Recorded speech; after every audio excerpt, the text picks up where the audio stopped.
is very simply a speaker system, all technology we know and love, and it's nice to listen in to see how peaceful it can all be. There's the rain. Okay, so the rain's a little bit more complicated. We use brand new technology we just discovered last week. Brand new. It's called a sprinkler system, and it shoots water straight up through the air where it falls back down to earth naturally. Now see that the rain is curved at an angle. Ever held an umbrella above your head, but it's not. But it's probably because that rain was that big. So when you go that umbrella off to the side would probably stay dry, but it's not what you're getting. Take exactly the right rain angle to umbrella angle ratio to keep yourself entirely dry. You gotta find that perfect balance. And that's exactly what you can do for a camera as well. You can actually keep... Oh, looks like a flash flood is headed towards the strand. Everyone watch out, take cover. Oh no!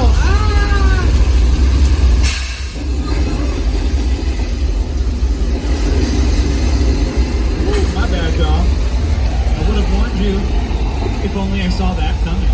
Here's how that